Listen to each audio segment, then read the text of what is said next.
Hello friends, welcome to Shri commerce classes. मेरा नाम नीलेश रंजन है और आज हम डिसोल्यूशन ऑफ पार्टनरशिप के चैप्टर में पीस मिल डिस्ट्रीब्यूशन के बारे में पढ़ेंगे। पीस मिल डिस्ट्रीब्यूशन का मतलब होता है टुकड़ों में बांटना। मतलब कि जो भी चीज़ें हैं हमारा उसको तोड़ कर बांटना, अलग अलग बांटना। ठीक है, तो इसको बोलते हैं पीस मिल डिस्ट्रीब्यूशन। तो पीस मिल डिस्ट्रीब्यूशन के बारे में गहराई से जानने से पहले थोड़ा हम डिसोल्यूशन ऑफ पार्टनरशिप को याद कर लेते हैं। डिसोल्यूशन ऑफ पार्टनरशिप में जैसा कि आपने 12th में भी पढ़ा होगा या पार्ट 1 में आपने अगर क्लास की है तो पार्ट 1 में पढ़ा होगा कि डिसोल्यूशन ऑफ पार्टनरशिप में हमको क्वेश्चन में जितने भी एसेट्स दिए होते थे, लायबिलिटी दिए होते थे, उनको हम रियलाइजेशन अकाउंट में ट्रांसफ़र कर देते थे।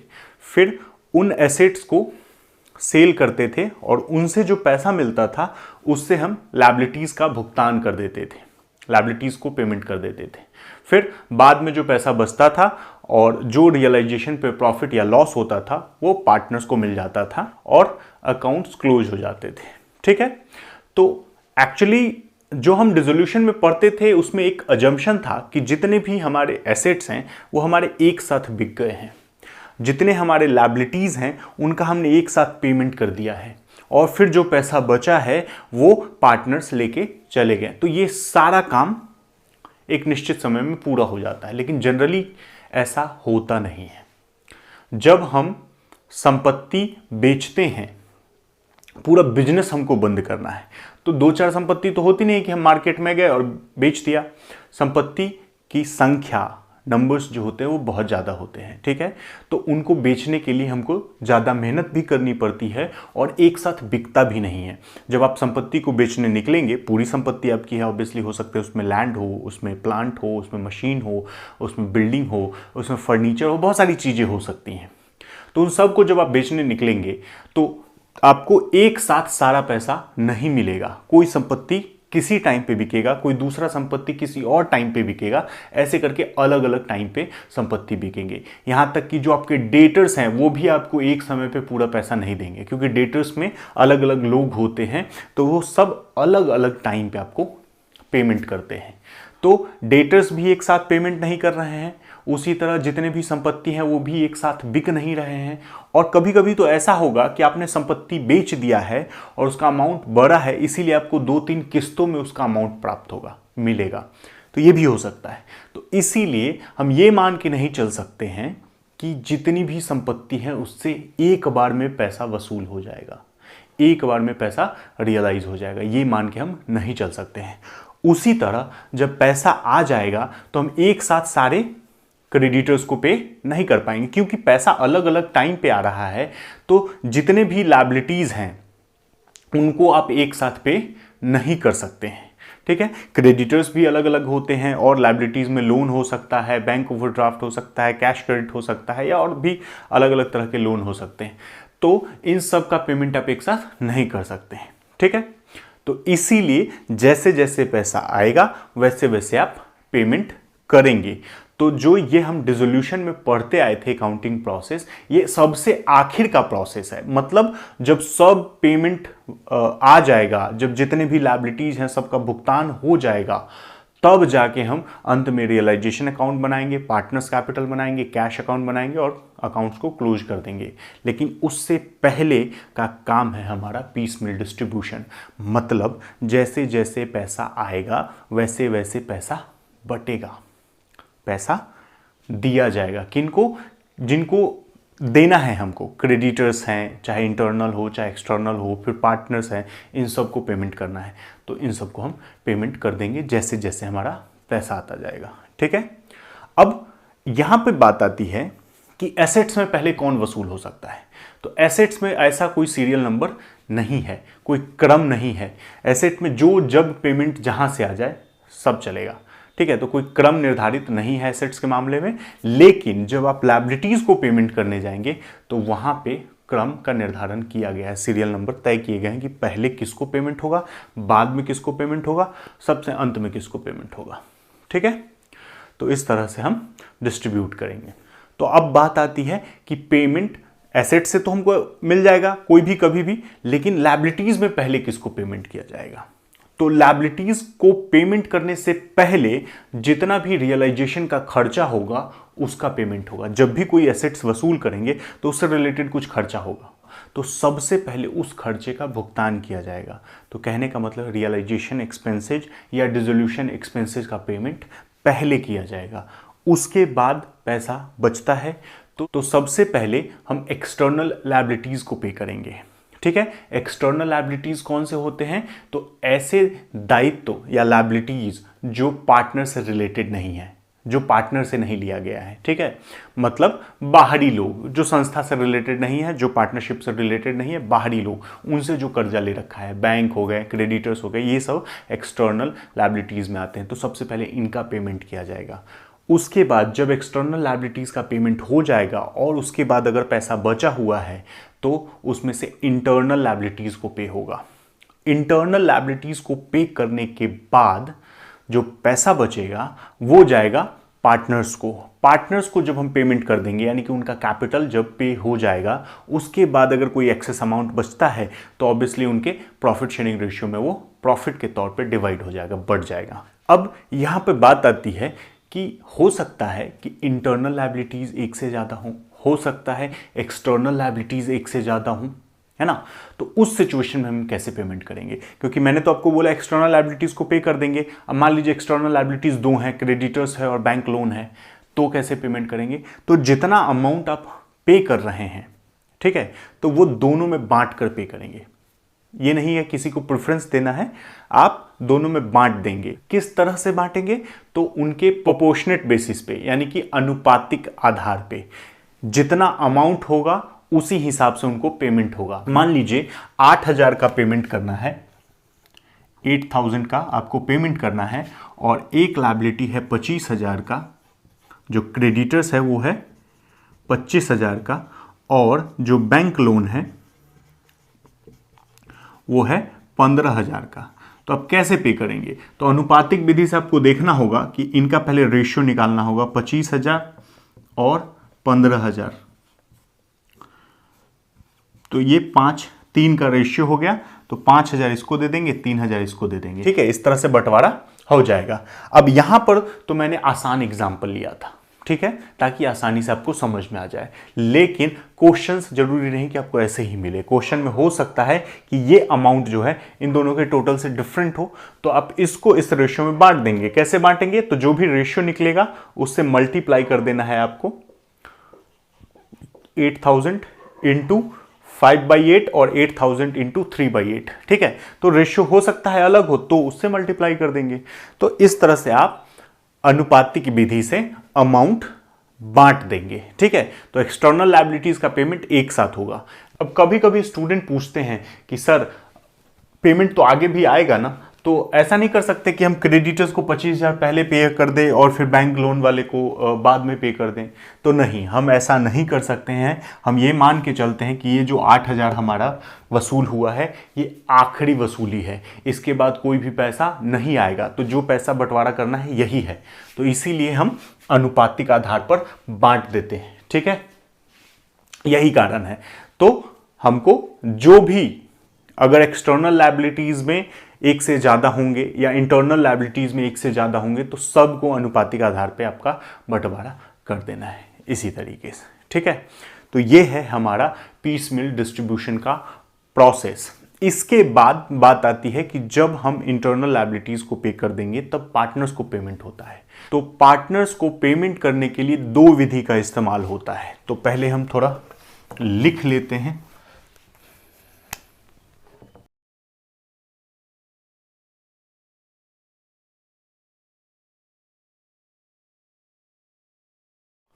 तो ये है आपका ऑर्डर ऑफ पेमेंट। ठीक है, मतलब किस ऑर्डर से आप लायबिलिटीज को पे करेंगे। तो सबसे पहले आपको पेमेंट ऑफ डिसोल्यूशन एक्सपेंसेस दिया हुआ है, उसके बाद पेमेंट ऑफ एक्सटर्नल लायबिलिटीज है प्रोपोर्शनेट बेसिस पे, उसके बाद पेमेंट ऑफ इंटरनल लायबिलिटीज है वो भी प्रोपोर्शनेट बेसिस पे है, और पेमेंट टू पार्टनर्स है उसके बाद, और उसके बाद भी अगर कोई पैसा बच जाता है तो आप उसको प्रॉफिट शेयरिंग रेशियो में बांट देंगे। ठीक है, तो ये सब तो हमारा ऑर्डर ऑफ पेमेंट था। हम बात कर रहे थे कि पार्टनर्स को पेमेंट करने का। तो इसमें टू मेथड्स हैं जिनका हम इस्तेमाल करते हैं, दो विधियां हैं। एक को हम प्रोपोर्शनेट कैपिटल मेथड बोलते हैं,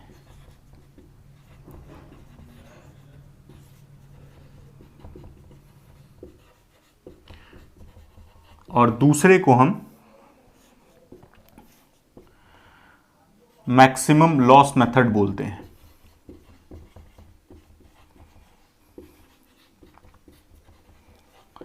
एक को अनुपातिक पूंजी विधि या समायोजित पूंजी विधि कह सकते हैं, और दूसरे को हम अधिकतम हानि विधि कहते हैं। ठीक है, तो इन दो विधियों से पार्टनर्स को पैसों का डिस्ट्रीब्यूशन किया जाता है। बाकी ये सब जो है, ये सब आपको सब जगह सेम रहेगा। जब पार्टनर्स को पेमेंट करने की बात आएगी तो क्वेश्चन आपको दो तरह से बनाने के लिए कह सकता है, एक प्रोपोर्शनेट कैपिटल मेथड और दूसरा मैक्सिमम लॉस मेथड। तो मैक्सिमम लॉस मेथड हम इसके बाद कर लेंगे, अभी हम प्रोपोर्शनेट कैपिटल मेथड के बारे में जान लेते हैं।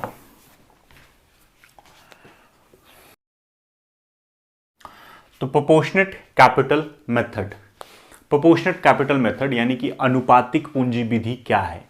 इसमें सबसे पहले हम ये देखते हैं कि साझेदारों की जो पूंजी हो वो उनके प्रॉफिट शेयरिंग रेशियो के हिसाब से हो। ठीक है, अगर किसी साझेदार की पूंजी उनके प्रॉफिट शेयरिंग रेशियो के तुलना में ज़्यादा है तो पहले उनका पेमेंट हम करते हैं। ठीक है, क्योंकि यहाँ पे पेमेंट की तो बात हो रही है, तो सबसे पहले हम उनका पेमेंट करके इस हिसाब से पेमेंट करते हैं कि सभी साझेदार की जो पूंजी है वो उनके प्रॉफिट शेयरिंग रेशियो में आ जाए, और तब तक हम ये प्रयास करते हैं जब तक ये ऐसा हो ना जाए।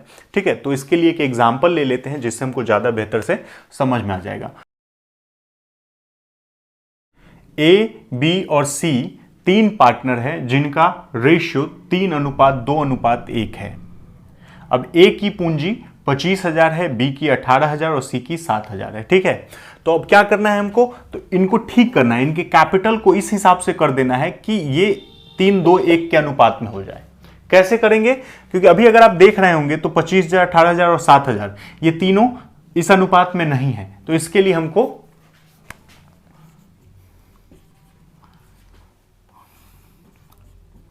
वर्किंग नोट करना पड़ेगा। तो ये हमने उनका कैपिटल लिख दिया। ठीक है, कैपिटल बैलेंस जो भी हो ऐसे ही आप क्वेश्चन बनाएंगे तो भी लिख देंगे, और उनका जो रेशियो होगा वो उसके नीचे लिख देंगे आप। रेशियो इसका 3 है, इसका 2 है और इसका 1 है। ठीक है, अब रेशियो 3:2:1 हमने लिख दिया। अब इस हिसाब से हम तय करेंगे, सी का 1 है, अगर हम 1 से भाग देंगे 7,000 में तो इसका 7,000 ही होगा। 2 से भाग देंगे 18,000 में तो ये 9,000 होगा, और 3 से भाग देंगे 25,000 में तो ये 8,333 होगा। ठीक है, तो ये है आपका प्रोपोर्शनेट कैपिटल, यानी कि उनके पूंजी के हिसाब से बराबर बराबर पूंजी ये बनती है। अब इसमें से हम सबसे चूज करेंगे जो सबसे कम होगा। सबसे कम कौन सा है, तो ये है सबसे कम 7,000।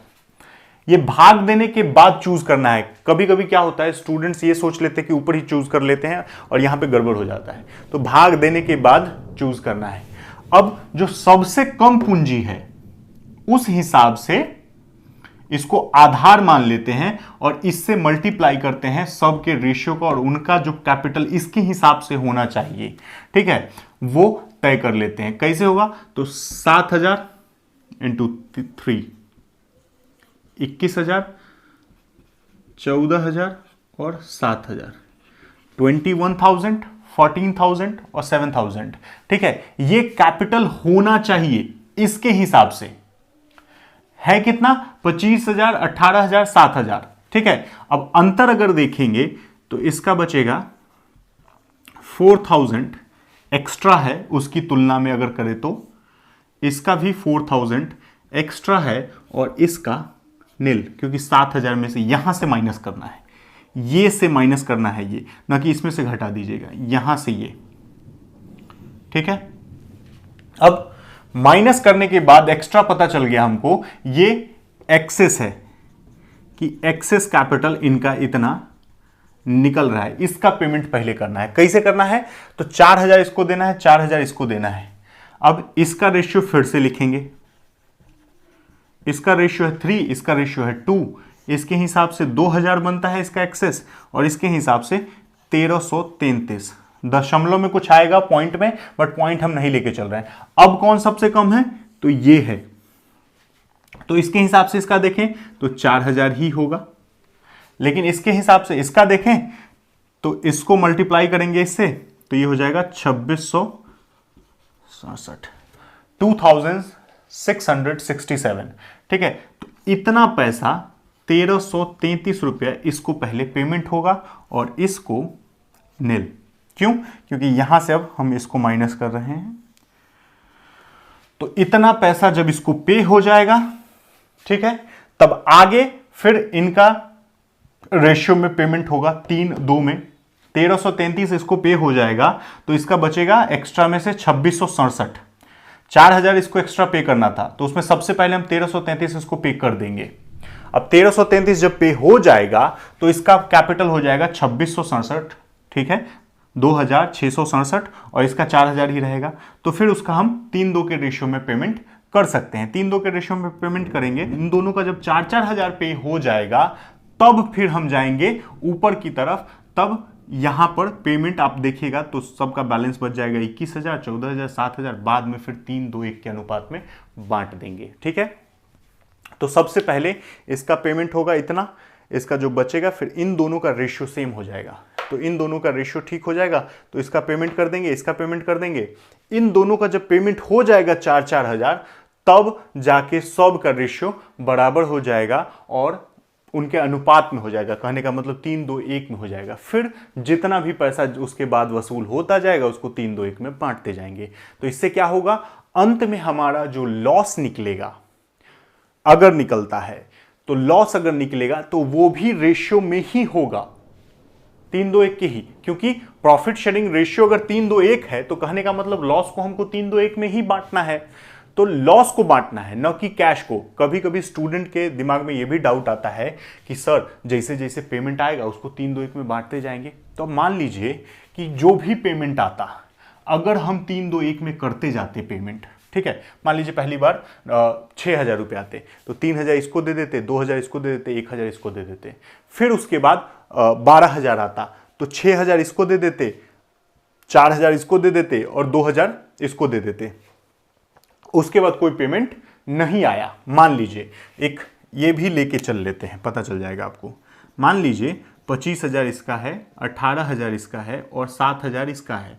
मान लीजिए पहली बार पेमेंट आएगा 6,000 और हमने इसको 3,000 दे दिया, इसको 2,000 दे दिया और इसको 1,000 दे दिया। फिर दूसरी बार 12,000 आया, उसमें से 6,000 इसको दे दिया, उसके बाद 4,000 इसको दे दिया और 2,000 इसको दे दिया। रेशियो 3-2-1 में। अब इसमें से माइनस करेंगे तो 25,000 में से अगर 9,000 माइनस होगा तो 16,000, 18,000 में से 6,000 माइनस होगा तो 12,000 और 7,000 में से 3,000 माइनस होगा तो 4,000। अब रेशियो अगर हम देखें तो इनका बन रहा है 16, 12 और 4। ये जो लॉस का रेशियो है, क्या इनका 3-2 के एक ही हिसाब से है? नहीं। तो हमको लॉस को प्रॉफिट शेयरिंग रेशियो में रखना है, कैश को नहीं। तो यहां पे हमने कैश को बांट दिया तो लॉस का रेशियो चेंज हो गया, और यहां पे हमने क्या किया कि हमने कैश को इस हिसाब से बांटा है कि उनका 3-2-1 में आ जाए कैपिटल। तो क्या होगा, अंत में लॉस 3-2-1 का ही रहेगा। अब इस सिचुएशन में यहां वाले क्वेश्चन के हिसाब से अगर हम बांटते, अभी जो मैंने बोला 6,000 और 9,000, ठीक है, तो आप देखेंगे तो वो भी मैं करके दिखा देता हूं कि एक पेमेंट आया 6,000 का, एक पेमेंट आया 9,000 का।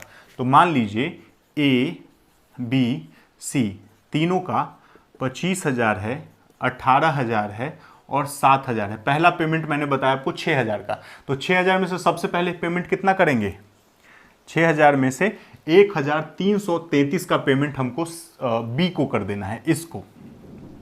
तो 1,333 बी को दे दिए तो बचा कितना? 4,667 ये बच गया, और इधर 1,333 बी को देने के बाद बी का हिसाब बचा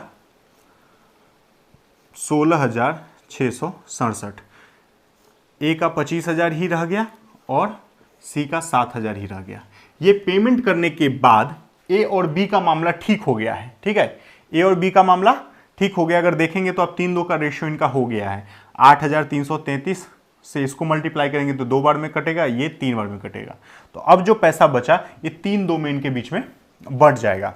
तो इसको अगर हम 3-2 में बांटते हैं तो इसका आएगा 2800, थोड़ा पॉइंट में आ रहा है लेकिन पॉइंट को हम इग्नोर करके चल रहे हैं, और इसका आएगा 1867। ठीक है, 1867 और 2800। ठीक है, तो इसको घटाएंगे तो ये आ जाएगा 22,200 और ये आ जाएगा 14,800। ठीक है, इसके बाद अभी हमारा पूरा हिसाब किताब क्लियर नहीं हुआ। कितना देना था? 4,000 इसको देना था, 4,000 इसको देना था। हमने इसको कितना दिया? तो अभी 1333 यहाँ पे, 1867 यहाँ पे, और इसको 2800 दिया है। तो टोटल 6,000 का पेमेंट हो गया है इसका। अभी 2,000 और करना है उसके हिसाब से, 8,000। तो अब जो वसूली होगा वो 9,000 हो रहा है हमारा। 9,000 में से 2,000 इन दोनों को हम और दे देंगे, और 2,000 को रेशियो में बांटने के बाद ये 1,200 का इसका पेमेंट हो जाएगा और इसका 800 का पेमेंट हो जाएगा। तो ये बचा 7,000। अब ये हो जाएगा आपका 21,000 और इधर हो गया 14,000 और इधर हो गया 7,000। अब आप ध्यान से देखिए तो इनका रेशियो क्या सेम नहीं हो गया? अब ये 3, 2 और 1 के रेशियो में आगे जितना भी पेमेंट आएगा वो बढ़ता जाएगा और बढ़ता जाएगा। उस हिसाब से अंत में हमारा जो लॉस बचेगा वो 3-2-1 में ही रहेगा, क्योंकि कैपिटल भी 3-2-1 में है और बट भी आगे के जितने भी अमाउंट रहे हैं वो 3-2-1 में ही रहे। तो लॉस भी हमारा 3-2-1 में ही होगा। अगर लॉस होगा तो, प्रॉफिट होगा तो प्रॉफिट को फिर 3-2-1 में बांट लेंगे। तो इस तरह से हम प्रोपोर्शनेट कैपिटल मेथड में कैपिटल को रेशियो के हिसाब से बनाते हैं। ठीक है, तो ये है आपका प्रोपोर्शनेट कैपिटल मेथड का मेन जो प्रॉब्लम है वो। इसके बाद अगले वीडियो में मैं आपको प्रोपोर्शनेट कैपिटल मेथड का एक पूरा क्वेश्चन बताऊंगा और फिर आगे मैक्सिमम लॉस मेथड कर लेंगे।